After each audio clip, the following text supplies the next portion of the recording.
I think Alman Post Office is a hugely important topic and very concerned with the direction of travel. You'll recall, Sean, that I put down a motion last July talking about the qualities of the post office and its attributes, and trying to ask Comyn to come forward with a coherent plan to repurpose the post office of the 21st century. That I feared that the post office was going down the wrong path then, and everything that's happened since has further reinforced it. And we're seeing, death by a thousand cuts of the Alman Post Office, and it needs to be addressed. And this is exactly what I feared when I brought the motion that we were sleepwalking into a problem. The Post Office Board were tasked with taking that forward by Tynwald, reflecting an amendment that they brought, and it got everybody else apart from myself backed that amendment. I didn't, because I felt that the Post Office Board weren't the right people to take it forward, and absolutely proven that that is the case. You were quite active as well in a Tynwald debate last month on the post office, and obviously bringing up more questions now. Is there just a general lack of clarity about what's going on there? No, I think it's quite clear what's going on. I think the problem is that the Post Office Board are working within the parameters that they're tasked with their structure, and they're not showing any vision for the future of the Post Office, and effectively they've been left to shape it the way that they see fit. Now they are due to come back in next October, so 4 months time,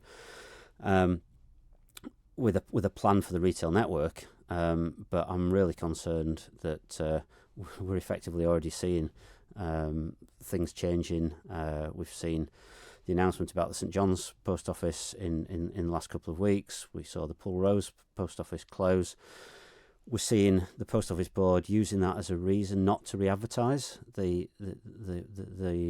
sub-post office roles, and effectively we're seeing the decline and shrinking of the post office network. So yeah, hugely concerned, and I really think it's something that we as a community need to wake up to and decide, what do we want from our post office going forward. Well, you mentioned there the closure of a couple of branches recently. How big, particularly given in your constituency where it is a big area, quite rural, how important are the post offices within the community?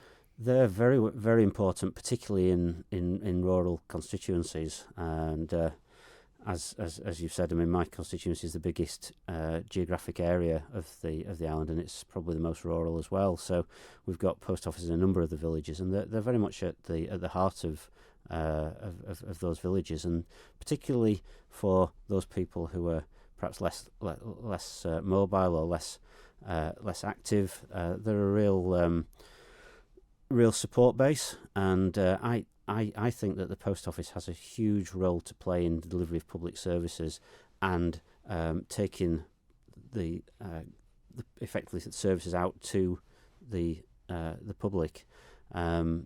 And the more that we shrink the network, the more we're eliminating that, and really, really concerned. Yeah. As you say, the post office is due to report back their review later this year. Is this the right time to be asking this kind of questions? Would it be better to wait until then? I mean, clearly, you've got a choice to make. I think that this needs to be a real debate now. St John's Post Office has been announced as closing, so that will be gone by October, I assume, and who's to say there won't be more? So no, the Post Office Board are accountable for the stewardship of the Alman Post Office. They need to be looking after it properly, and the community and the people of the Alman need to be aware of where this is going. And obviously St John's is not my constituency, but I know it's something that's caused quite a lot of concern in that locality.